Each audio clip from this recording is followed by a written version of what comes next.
Mais tu es le mandataire d'un quartier.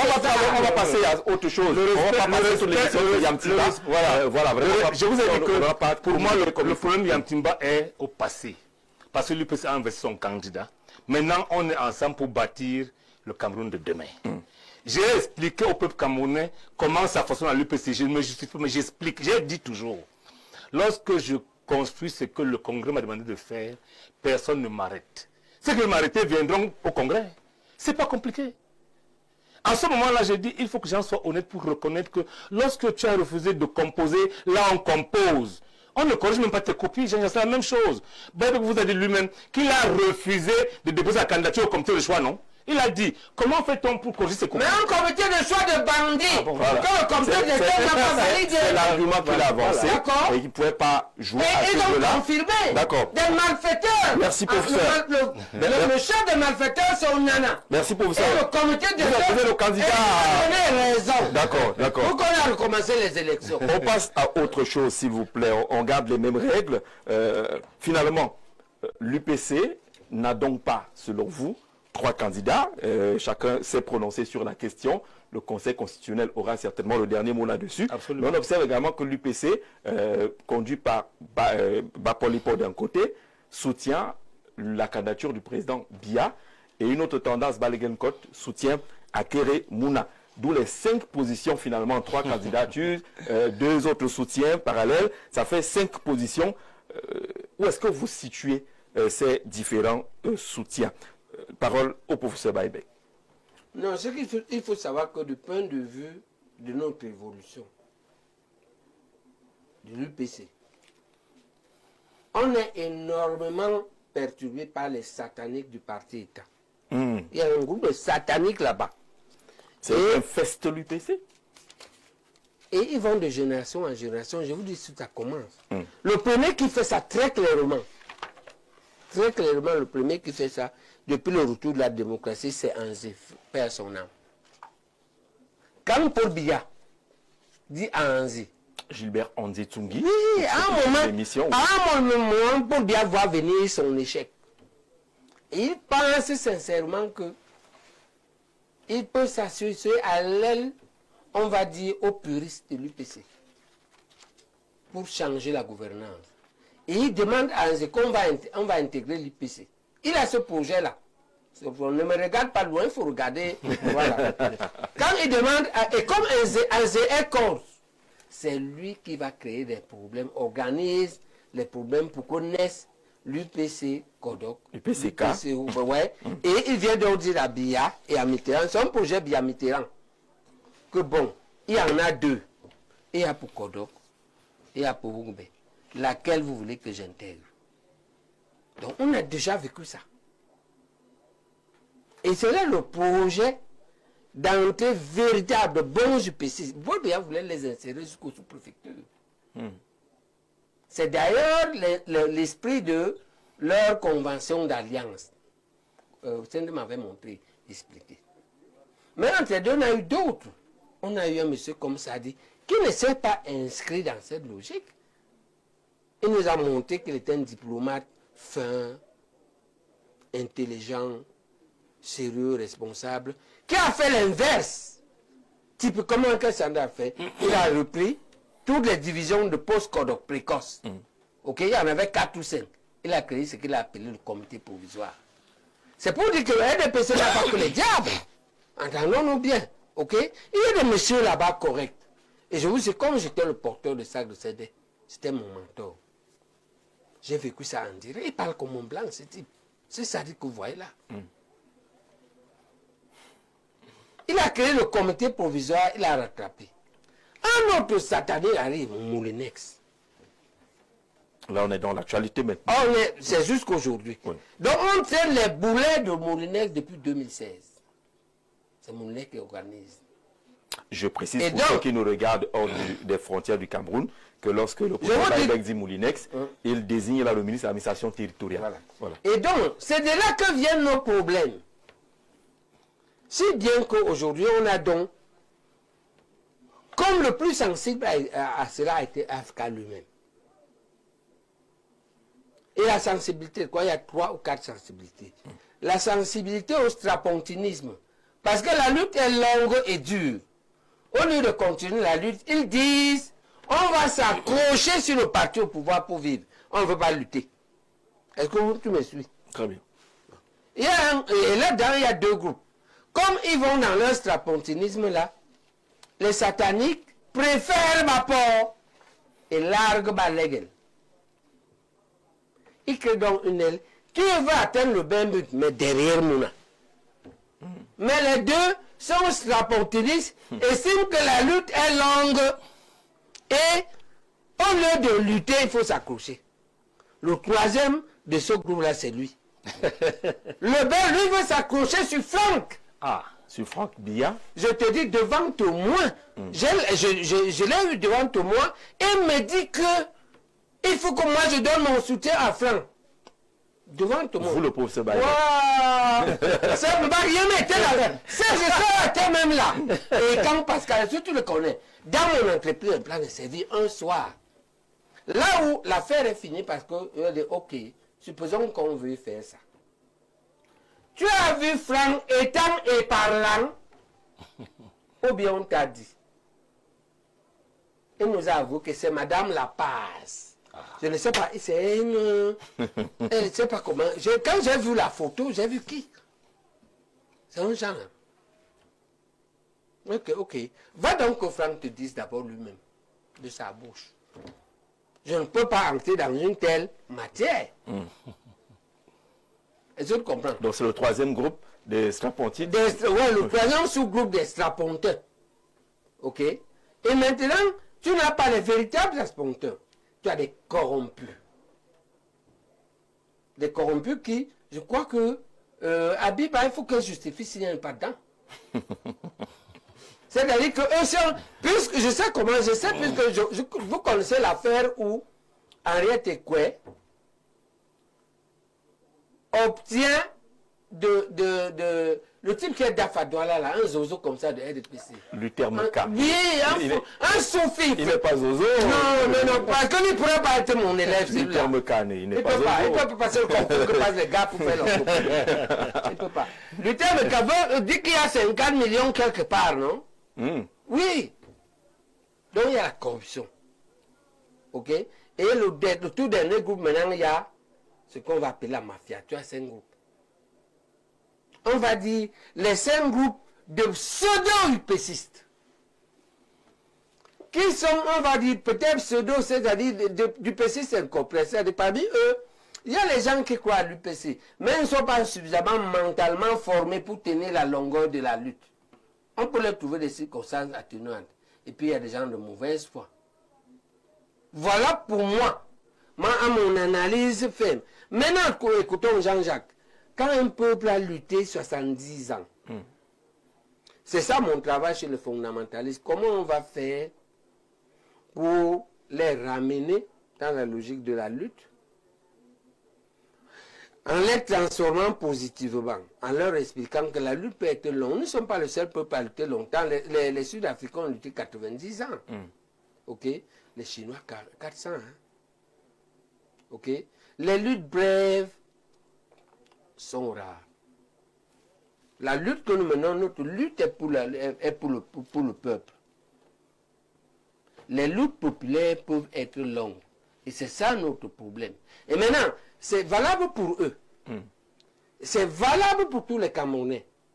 Pour leur dire que, ok, si on ne veut pas lutter pour le peuple, que tout le monde ait un minimum, et que de ce qu'on m'a appelé le standard de vie, si on ne veut pas lutter pour ça, eh bien, vous avez l'exemple de 70 ans, les gens ne luttent pas. Ils croyaient qu'ils vont inventer un truc magique. Regardez l'état du pays.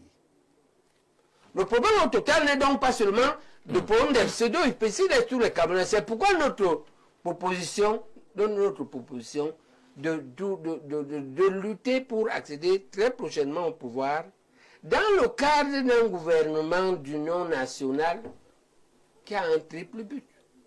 Soulager les souffrances aiguës, corriger les plaies de l'histoire et refonder la République. D'accord. Parce que nous comprenons, sur la base de l'histoire de l'UPC, qu'est finalement l'histoire du Cameroun. que s'il n'a pas une volonté forte de rétablir les équilibres, de protéger les plus faibles, pour une paix sociale, et on va entrer dans des trucs comme la guerre du Nozo, pour qu'elle est là, ok? Elle peut juste généraliser. D'accord, mais merci professeur. Question à Sylvestre Lebel-Yagniek sur les autres soutiens qui se sont manifestés. Balegel Côte soutient à Keremouna, Bapolipo soutient Paul Biya. Ils se présentent tous comme des soutiens officiels de l'UPC. Jean-Jacques Zé, il y a des choses sur lesquelles je ne vais pas revenir. Lesquelles, la corruption, par exemple? Non, c'est pas ça. Je vous parle des deux personnalités que vous venez de citer, pour lesquelles j'ai beaucoup de respect. Balegel Côte n'est plus secrétaire général de l'UPC, ne peut donc plus engager l'UPC, mais il est libre de soutenir qui il veut. Oui. Et il y a une décision qui le confirme, je l'ai ici. Il sait. Mais pour les Potancom, nous avons cité l'État du Cameroun au tribunal parce qu'il avait nommé Bapo en 2018. La Cour suprême a tranché. Après ça, je ne veux pas gérer les amitiés des gens. Bapo a beau être l'amitié. Ça relève des engagements personnels et des engagements amicaux. Tout simplement. Et ça n'engage pas l'UPC. Et je pense que l'aide de données sénatoriale, et les camarades tenu compte. Et les camarades de liste de Balegel pour défaut de qualité. C'est dans l'arrêt du tribunal du 15 janvier 2022. Non, 2024. 2023 plutôt. 2022. Parce que le tribunal avait bien décidé que les décisions du Congrès qui élisait Balegel comme secrétaire général avaient été suspendues. Le conseil électoral et le conseil ont décidé là-dessus. Bon, on sait bien que la décision que j'ai ici, qui tient sur 36 pages, condamne l'État du Cameroun à laisser les partis fonctionner normalement. Il ne peut pas. Maintenant, qui suis-je pour que les gens qui sont des amis, autant je n'accepte pas qu'on questionne mes amitiés, autant je ne questionne pas les leurs. Mais quand on voit les amis, entre guillemets, aller par exemple au palais de l'unité, rencontrer le secrétaire général de la présidence avec écharpe et tout au nom de l'UPC, lorsqu'ils font des déclarations, on les présente comme secrétaire général de l'UPC. Jean-Jacques Zé, je suis heureux lorsque vous le dites. On a un cap patent entre les mains. Vous croyez que parce que j'arrache votre voiture, que je roule avec ça, avec la couleur rouge, je deviens propriétaire? C'est l'exemple de la nounou alors. Est-ce que Tolère Onana est le candidat du RDPC? J'ai dit non, moi je ne suis pas de ceux qui pensent et on va parler de ça, non. À chaque moment de la vie, on sait qui dirige un parti, qui représente un parti. Comprenez? Nous avons eu la chance que le RDPC aujourd'hui a un épiphénomène qu'on appelle Tolère Onana, qui n'a pas raison de faire ce qu'il fait, il faut le dire clairement. Parce que les gens se trompent. Lorsque quelqu'un a commis une faute et que le tribunal l'a sanctionné, moi je ne parle plus de ça. Le tribunal a sanctionné l'État du Cameroun pour avoir nommé un dirigeant à l'UPC. Ce n'est pas seulement pour l'UPC. Il en envoie du Manidem, il en envoie du CPP. Donc je ne parle plus de ça. Balegel sait lui-même qu'il ne peut pas engager l'UPC. Maintenant, à Keremouna et lui, qu'est-ce que j'ai à foutre? Je ne parle pas de ça. Je vous ai dit que je parle avec Balegel parce que lui et moi, on a en commun que nous voulons avoir un candidat. On voulait. Je parle à lui parce que pour moi, c'est passé. Un candidat en propre pour le compte de l'UPC. C'est pour ça qu'on parle, c'est ça qu'on parle lui et moi. Et demain, on va continuer à parler. Ceux qui ont quitté le parti, je rappelle que dans tous les partis, les textes disent que l'intelligence avec l'ennemi, ou ceux qui sont... C'est ça le problème. Bapo a choisi d'aller avec... Comment va-t-il faire pour revenir au municipal ou législatif? Je pose la question, Jean-Zé. C'est la même chose. Donc pour moi, je ne parle pas d'eux. Parce que je reconnais la liberté de soutenir qui ils veulent. Ils ne sont pas les seuls. Il y en a qui vont soutenir le Camto. C'est la liberté. Mais le parti, en tant qu'instrument de conquête du pouvoir, c'est ce qu'il fait. Parce que le Congrès a dit, nous irons à tous les, y compris présidentiels. Et c'est le rôle du secrétaire général de le mettre en œuvre. Je ne parlerai pas des choses qui relèvent des amitiés. Maintenant, je reviens, j'ai l'habitude de dire, j'entends ici que j'ai demandé à mon frère de soutenir Frambia. Frambia n'a jamais été candidat. Je rappelle que je suis proche de Frambia parce que je suis le président du gouvernement des acteurs fédéraux. Peut-être qu'il n'a finalement pas été candidat. Non. Est-ce que tu m'as dit ça au palais? Je ne t'ai jamais dit ça. Pourquoi? Je n'ai jamais dit ça à personne. C'est pas à toi. C'est à personne. Jean-Jacques, à personne. On va lui demander les trois témoins. Vous êtes journaliste, non? Si vous êtes l'association des journalistes, ça veut dire que vous êtes pour quelqu'un? En tant que responsable du mouvement des forestiers du Cameroun, je traite et je connais tous les forestiers, pas seulement Frambia. Frambia est un chef d'entreprise forestière, comme les Chinois, comme tout le monde, sur le président. Vous comprenez? Ça n'a rien de politique. Vous comprenez? Donc, je suis tout le temps surpris qu'on brandisse ça. Vous n'avez pas invité le professeur Baïbeka à vous accompagner dans le soutien? Non, je suis désolé. Frambia n'est pas demandeur de soutien de l'UPC. Parce qu'il est candidat à rien. Il est candidat à quoi? Il n'a créé aucun mouvement politique. Il n'a créé aucune association. Maintenant, si les gens se tournent autour de lui, c'est leur problème. Moi, je ne m'occupe pas de ça. Tu connais au moins cette dame, Madame La Paz? Bon, moi, je ne sais pas de quoi tu parles. Madame La Paz, je ne connais pas. C'est qui Madame La Paz? Je ne connais pas. Parce qu'il y a des journaux qui ont ta photo avec elle. Écoute alors, il y a des journaux qui ont les photos. Oui. D'accord. Des interviews où il dit qu'il va offrir lui. C'est un homme public, non, il peut faire des photos. Oui, allons-y. Jean-Jacques Zé. J'ai tellement de photos. Et avec vous, que si je dois faire le procès de mes photos, c'est très grave. J'entends la salle. Madame Blaz. Écoutez très bien. Alors, vous voyez que je me suis même trompé de nom. Madame Blaz. Apollonie Blaz. Oui. Qui est une sœur. Parce que je rappelle, lorsque je vais dans mon village, je passe par son village. Elle est dans le mouvement des franquistes. Voilà. Oui. Elle m'a parlé du mouvement des franquistes. Je suis allé discuter avec elle pour lui demander à quoi ça retourne même. On s'est vu une seule fois. Point. Je n'en ai parlé à personne d'autre. Le lendemain, il y a des journaux qui paraissent seulement sur WhatsApp. Je ne vais pas les nommer ici parce que je n'ai rien contre les journalistes, qui ont titré que... Je crois également avoir subi ça. Voilà. Invité aussi par Madame Blaz pour échanger sur le franquisme. Tout à fait. Et les photos qui ont fait. Et on dit que Jean-Jacques Zé était franquiste. On s'est vu une autre fois. Quand j'ai compris, parce que je lui ai dit, moi je suis proche de ceux qui veulent aider faire le social. Je peux vous rassurer, Jean-Jacques Zé. Si Ngongo, si Sadi crée un mouvement qui aide les pauvres de chez moi, je soutiens ça. D'accord. Je l'ai soutenu parce qu'elle fait dans le social. Lorsque je me suis rendu compte que c'est devenu tout RBCS, je lui ai dit non, moi ça ne me concerne plus. Franck Biani est jamais venu. Ça n'a rien à voir. Rien du tout. D'accord. Voilà. Alors, on va prendre rapidement quelques questions et messages des téléspectateurs. Le premier vient des Émirats Arabes Unis, Dubaï. Je voudrais dire au professeur Baïbek qu'il reste le seul qui me plaît beaucoup sur tous les politiciens parce qu'il sait dire la vérité. Tous les autres sont, dit-il, les bandits et ne cherchent que à manger de ce côté-là. Merci à Nissé du côté de Dubaï. Bonsoir Jean-Jacques. S'il vous plaît, dites à Jean Baïbek, professeur, qu'il est... non, on a dit qu'on ne veut pas les thèmes comme Zozo, qui ne peut pas être plus Zozo que Luther Meka.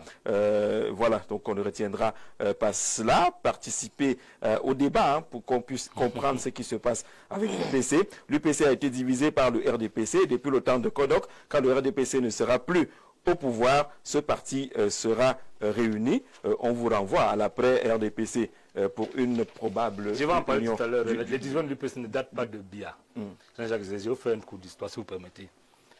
L'UPC a un problème parce que ceux qui l'ont créé ne l'ont pas véritablement théorisé. L'UPC est créé en 1948, dissoute en 1955. Le principal leader tué en 1958. Voilà le problème. Lorsque vous avez une famille à la tête d'une famille, que vous décidez très tôt, les enfants se dispersent. C'est le cas de l'UPC. Chacun allait à son école. Il y en a qui sont restés au Cameroun, il y en a qui sont allés en France, il y en a qui sont allés en Russie. Et chacun a donc fait son école. Lorsqu'on se retrouve en 90, c'est un choc idéologique. Moi j'étais là, Jean-Jacques Zé. On a créé le comité national provisoire. Et quand on essaie pour vous en parler, parce qu'il était là lui aussi. J'étais peut-être le plus jeune de cette bande-là. Le problème se pose le jour où il faut déposer la déclaration. Parce que d'abord, il y en a qui estiment qu'il y en a 62 qui habitaient l'UPC. Donc l'UPC n'a pas besoin de déposer un nouveau dossier. Il y en a qui disent qu'il faut déposer pour être conforme à la loi. Il y a effectivement 2 ou 3 dossiers qui sont déposés au MINAT. Non, chez le gouverneur, Luglo à l'époque. Ça existe, ces documents existent. Vous parlez parce que j'étais là. Et on choisit celui de déposer par DICAP. Donc on n'a pas déposé un dossier. J'ai entendu des choses. Le dossier qui est déposé par le prince Dika, président à l'époque de l'UPC. C'est comme ça qu'on fonctionne. Et du coup, le premier schisme, c'est là. Lorsqu'on va en congrès en 91, nous allons, moi je suis entré au l'UPC en 91, donc je suis ceux qui sont là. Nous, on va en Konsamba, les autres, les plus anciens, vont à Bamongou, à Bafoussam. Donc, à ce moment-là, je dis, attends, je n'ai pas là. La vérité, c'est qu'on allait colmatant les brèches, jusqu'à ce que le comité président en 2013 a permis que Niek soit maire et que Bapo soit député, et que soit par son suppléant. Le problème qui se pose à la fin, c'est l'ingérence du MINET en 2018. Lorsqu'il nomme le Bapo Lipote comme secrétaire général, il faut le dire clairement. Il y a un acte qu'il a pris. Il y a un acte. Une lettre, une correspondance qu'il adresse au gouvernement. Tout à fait. Il le fait pour 3 parties. Oui. L'UPC, le Manidem et le CPP. Oui. Voilà le problème. Oui. Et dès lors, on passe le temps à nous battre contre l'État. Cette procédure dure 4 ans, de 2000 à 2022. Et en 2000, la Cour suprême tranche Pour moi, ça n'existe. Maintenant, il s'agit d'appliquer des gens de justice. Si nous sommes dans un État qui se veut de droit, parce qu'il n'y a pas de démocratie sans État de droit, je ne parle pas des gens qui n'ont plus qualité. Tout ça pénalise l'UPC. Voilà. Bonsoir très cher sur le plateau. Ma question est personnellement posée au professeur. Ça fait plusieurs années que je suis votre actualité. Vous faites déjà vieux. Alors à quoi bon déposer votre dossier de candidature pour cette élection présidentielle? Le Cameroun a besoin de nouvelles idées jeunes. Vous ne pouvez pas demander la démission du président actuel. Qu'avez-vous à proposer aux Camerounais? Pensez-vous tenir 7 ans? Je trouve que vous êtes déjà assez âgé. Non, c'est pas vrai. Ça, c'est pas vrai. Vous n'êtes pas d'accord? Ça, moi, c'est pas vrai. Le professeur est solide. Il n'est pas seulement solide, il n'est même pas vieux. Au sens du Cameroun, le professeur n'est pas vieux. C'est pas ça le débat. D'accord. Merci. Je soutiens la candidature du professeur Baïbek. Les autres, surtout Abdourahmane, là, il dit que c'est un gars du RDPC. C'est l'imam depuis Kousseri qui semble se méfier de la présence d'Abdourahmane dans, entre guillemets, l'UPC. Bonsoir à vous en studio. C'est Nanga Valère depuis Yaoundé. Je félicite le professeur agrégé Jean Baïbek pour son combat politique et ses qualités intellectuelles dont peut bénéficier notre pays. Pour moi, c'est un candidat brillant et a le potentiel de diriger notre pays. Pourquoi ne pas donner la possibilité à un candidat qui est connu, reconnu et présenté comme populaire? Sylvestre. Parce que la popularité ne suffit pas à l'UPC. Ce qui sépare l'UPC est fondamental. À l'UPC, c'est le programme du parti qu'on promeut et pas le sien. Pas la différence fondamentale. Et c'est pour ça que dans le dossier de candidature, vous signez l'engagement de ne promouvoir que le programme du parti. Ça nous sépare. Il sait. Pour ça, il est tellement intelligent qu'il estime qu'il est le sauveur de l'UPC. On lui dit non. Je prends un exemple. Tous ceux qui ont quitté l'UPC ont échoué. Tous sans excès. Pour ça, pourquoi? L'UPC est tellement vaste que le jour que vous y entrez, il n'y a pas un seul l'UPC qui est réussi ailleurs. Nous sommes forts, du moins le prétend, parce que sur l'UPC, quand on en sort, on n'est plus rien. Je me rappelle il n'y a pas longtemps, vous savez, avec estimé ça va être court. Hein, oui, c'est court. Il estimait qu'il pouvait avoir 300 signatures. Je disais, professeur, non. Nous avons une machine, faisons-en usage. Donc la réalité, ne comprend pas que l'UPC lui impose son programme. C'est ça le problème. Il ne peut pas être fondamentaliste, il ne peut pas comprendre ça. Voilà tout le problème. D'accord, professeur. Tu as beau être populaire et tout, tant que ce n'est pas le programme de l'UPC, ça ne marche pas. Alors, on a dit que sur les qualités intrinsèques et autres, il n'y a pas de débat là-dessus, mais on vous reproche de généralement vous présenter comme le Messie. Voilà. Et de ne pas aller puiser dans le programme que vous propose l'UPC, que vous venez avec votre programme et vous voulez qu'on vous suive. Il n'y a qu'un de ces UPC qui pense que je dois avouer que je suis médiocre. Comment ça? J'imagine que vous ne le direz jamais. Si c'est ça le prix pour être président, moi je ne vais pas être président parce que c'est une opportunité. Moi je ne demande rien, je pense que je vais être président parce que c'est un sacerdoce. C'est-à-dire quand un pays t'a donné beaucoup, on m'a appris dans mon éducation qu'à un certain moment il faut restituer au pays. C'est valable pour la famille. C'est valable pour la communauté, c'est valable pour la région et c'est valable pour un pays. Les 3 États, là, je leur ai donné. Ils restent à ce qu'ils donnent à mon pays. C'est ça que mes filles, mes enfants et les aînés m'ont dit, ils sont médecins. Hein. Ils m'ont dit que non, tu peux donner à la République maintenant. Tu nous as assez donné comme ça. Ce que Niek appelle le programme, ce n'est pas Niek le programme. Le programme de Niek n'est pas le programme du parti. Je ne l'ai pas dit. Parce que ce qu'il propose comme programme n'est pas ce qu'il a écrit. C'est le nain là. C'est qui le nain? Donat. C'est le leur intellectuel. C'est Donat qui a écrit ça avec ses amis de la Banque mondiale. Le problème c'est que comme dans tous les autres partis, entendons-nous, le programme est souvent écrit par 1 ou 2 personnes. Ok? Mais devient l'entité du parti parce que les instances dirigeantes et collégiales l'adoptent. Et j'ai fait cette procédure. Le problème, c'est qu'en instance collégiale, lui ne vient jamais le bel impère bleu du comité directeur. Comment ça? J'espère que tu entreras au prochain. Parce que ce que je te demande là, c'est la base qui demande ça, on te demandera ça. Il devra rendre compte à la base, au comité directeur au congrès. Où est-ce que Yamtiba a été formé? La formation n'est pas que l'école. Tu peux avoir appris la menuiserie. Tu ne montres tes meubles. Où est-ce qu'il a fabriqué les meubles? Est-il marié? A-t-il les enfants? Qu'est-ce qu'il fait que tu vas le chercher au quartier pendant longtemps, tu le laisses. Il n'entre même pas dans le parti. C'est le 10 avril qu'il promet à Bakang Batonje, qui est une icône, qui était dans le bureau. Il est retraité, médecin retraité, qu'il va entrer dans le parti. Il devrait dire ça au Congrès. Donc, le problème n'est pas le programme. Ce n'est pas votre position de Messie qui dérange. À ma position de Messie, je n'ai jamais prononcé ce mot.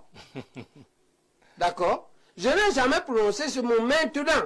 Je suis un homme engagé. Oui. Ok? J'exprime mon engagement. Et les fondamentalistes me suivent. Et les seuls, je suis le seul qui mobilise le comité directeur de tous ces gens-là, de tous ces présidents et tous ces comités directeurs. Jean-Jacques, je les défie. Que le président donne le mandat à un minat d'organiser le comité directeur. Alors, sur la base de 2017, convoque les gens, on reste comité directeur. Si Niek va même entrer. Le problème n'est pas Niek. On parle du programme de l'UPC que vous ne voulez pas. Je te dis que ce qu'il dit là, je refuse j'ai lu ça une fois en diagonale. J'ai refusé de prendre ça d'abord. Maintenant, je ne veux pas entrer en rivalité intellectuelle. Moi, vous pouvez demander aux gens avec qui j'ai étudié. Hein. J'étais un bon élève en littérature, mais scientifique. Mais en série scientifique. J'ai lu ça en diagonale et ça ne me semblait pas pertinent. Quand moi j'ai soumis ce que j'ai rédigé. Et je parle ici, son ami Éclador Péquois. Oui. Péquois a lu ça. Et je sais, parce que Péquois, il lit beaucoup. Il est journaliste aussi. Quand tu donnes un texte à Péquois, c'est lui qui a corrigé mon livre, le premier. Hein, Péquois corrige les accents des i. Donc, Péquois a lu ça. Péquois a apprécié. Et j'ai soumis ça au comité directeur. Avant qu'on le communique, j'envoie des semaines avant, que j'attends les contributions. Ils ont adopté. Ce que lui il dit là, comme il est incapable de réunir, comme pas qu'il est incapable, parce que ce n'est pas un problème technique, il ne veut pas, il a peur. Parce que le comité directeur va lui poser des questions, il va faire comme il fait là. Parce que quand tu fais comme tu fais là, il te met dehors. Le comité directeur, il fait comment? il ne répond pas aux questions de fond. Tu ne peux pas nous amener un type. Dans le mariage, le comité directeur ne peut pas accepter que tu nous amènes un type. Tu dis qu'il veut être notre président. Et tu ne nous dis pas où on l'a éduqué. Est-ce que tu comprends? Tu ne nous dis pas s'il est marié, s'il a élevé les enfants. Il faut qu'il nous... Est-ce qu'il a même ce qu'on appelle un famille bon? Famille bonne, c'est quoi? On va dire une concubine sérieuse. Parce que tu peux avoir des raisons de ne pas te marier. D'accord? D'accord. Peut-être que ta famille te dérange. Mais tu as une famille, bon là vous avez même des enfants. De Timba, vous n'en savez rien du tout. Il sort de nulle part. Je sais une chose. Sao a répondu qu'il est un parleur public. Voilà ce que Sao répond quand on lui dit ça. Tu dis qu'il est Ibrahim Traoré. Donne-nous même l'âge. Même là, il ne veut pas donner. Pourquoi? Parce que l'âge entend les questions suivantes. La rumeur dit qu'elle a 48 ans. Hein? Bon. Après ça, on va te demander d'autres choses. On t'arrête après 5. Il y a 5 questions qui permettent de savoir ce que vaut un homme. Et chez les Bassa, il y a ce qu'on appelle le Bangamout. Et il y a ce qu'on appelle le Yangamout. On te prend dans ton ethnie. Il est bicoque. Ah, vous en savez beaucoup, hein, finalement. Malheureusement, c'est faux. Il n'en sait rien. Voilà le problème. Jean-Jacques Zé. Mais dis-nous, comme je ne sais pas, dis-nous alors. D'accord. Alors, on a voulu retenir que ce n'est pas la question fondamentale. C'est pas la question fondamentale. Ici, le moment venu, peut-être que... Mais j'ai répondu à la question fondamentale.